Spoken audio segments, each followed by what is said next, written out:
Hello, my dear friends. I welcome you all to my today's daily dose. So, I am myself Dr. Rajesh Gubba. I am a cardiologist and I am also the mentor for teaching general medicine in exams like PGI, AIMS, and as well as JICMA and for as well as NEET PG. So, as a part of today's daily dose, the clinical question is I have a 44-year-old woman attends her local emergency department with a history of at least 6 months of frequent central chest pain in the early morning or during the night.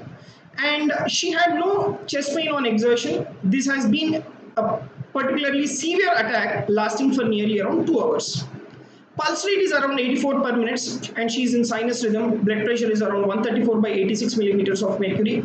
ECG shows ST segment elevation and the troponin levels are not elevated. And subsequently angiogram is being done. The angiogram is absolutely normal. So what do you think is the most likely diagnosis in this individual? Now, you take the clinical points. The clinical points is that the individual is having central chest pain. And this particular central chest pain is not one single episode. She is having this particular central chest pain for almost like at least 6 months. And very frequently she is having this particular chest pain. And let me tell you another very important point. There is no chest pain on exertion. That is another important clinical point. Why? I will tell you. And the other important points is ECG is showing ST segment elevation, troponin is negative, coronary angiogram is absolutely normal. Now, if you see this question here, we have ischemic heart diseases. Now, how can we classify this particular ischemic heart diseases is, we can classify them into number one, angina, and the second one is myocardial infarction. In case of angina, it is just only ischemia of the myocardium, right? That is, it is not the death of the myocardium, it is only just ischemia of the myocardium.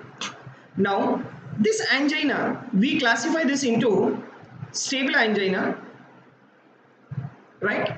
And second one what we have is unstable angina. Third we have Prinzmetal angina. Next, MI based on the ECG finding, if there is ST segment elevation, that is called ST elevation MI, and no ST elevation MI, then that is called as non-ST elevation MI, right? That is called as non-ST elevation MI. Now, you take these three, that is unstable angina and as well as your MI, they come under what is called acute coronary syndrome, ACS, acute coronary syndrome. Now, what is the difference between these two? That is your ischemia and as well as MI. That is mainly your cardiac biomarkers, right? Cardiac biomarkers. So, these cardiac biomarkers, they are positive in MI. They are elevated. Whereas cardiac biomarkers, they are negative in case of angina. So, that is a very important difference between the angina and as well as myocardial infarction. Now, if you see here, the troponin levels, they are not raised. So what does it mean? Your MI is ruled out. Myocardial infarction is ruled out. Okay. Now, you take the next point. Now, if you take the ECG in these individuals with stable angina, unstable angina and Prinzmetal angina. In case of stable angina and as well as unstable angina, ECG, it may either appear normal, right? Or the ECG may show ST segment depression. Or the ECG, it may show T-wave inversion. So any of these can be the ECG findings of your stable and as well as unstable angina. Whereas you take Prinzmetal angina, only type of angina where you have ST segment elevation during the attack is nothing but your Prinzmetal angina. So in Prinzmetal angina, the ST segment is elevated. And another name of your Prinzmetal angina is your variant angina, right? Another name of your Prinzmetal angina is nothing but your variant angina. Now, what is this variant angina or Prinzmetal angina? The other name of it, it is also called vasospastic angina, right? It is also called vasospastic angina. That means the individual will have transient coronary vasospasm, right? The individual will have transient coronary vasospasm, and because of this particular transient coronary vasospasm, the blood supply to the myocardium will be reduced, and that is the point when the individual will have the chest pain. And during this transient coronary vasospasm, if you do an ECG will show ST segment elevation.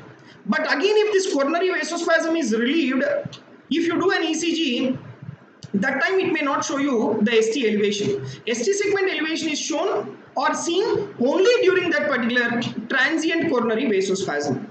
Okay, so the only angina with ST segment elevation is your variant angina. Now, the answer to this particular question is variant angina, because in case of stable angina and as well as unstable angina, you will not have ST segment elevation at all. So that those two options are completely ruled out. Now, anxiety is completely ruled out because it is not at all the one which will cause ST segment elevation. Next.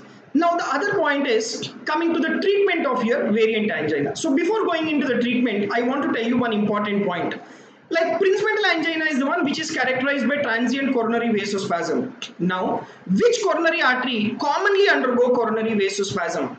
Let me tell you, it is your right coronary artery which will undergo transient coronary vasospasm. Right? And this particular coronary vasospasm is most commonly seen during midnight. Right? It is most commonly seen during midnight or early in the morning. Even episodes are also very common during midnight or early in the morning. Right? Now, what is the treatment for your variant angina? So the treatment is that these individuals, so there is a vasospasm that has to be relieved. Nitrates, they are considered as the drug of choice. And other drugs that can be given in these individuals is the calcium channel blockers, which is nothing but your verapamil. But what about the use of your beta blockers? Beta blockers, they are not very much effective. Right? Why? Because they don't relieve your vasospasm. So that is the reason why your beta blockers, they are not indicated in this clinical scenario. And we have a new drug that is a Rho kinase inhibitor. Right, a Rho kinase inhibitor. And what is that particular Rho kinase inhibitor which is used in the treatment of your Prinzmetal angina? That is your Fasudil. So Fasudil is another important drug that can be given in these individuals with the vasospastic angina. And another important point is, if the individual is a smoker, cessation of smoking is a very, very important part of the treatment, because smoking itself can precipitate the transient coronary vasospasm. So this completes the discussion of this particular very important question on the variant angina or vasospastic angina. So I hope you might have liked this particular short video on vasospastic angina. So please do follow us on the Daily Dose for daily updates. Thank you very much.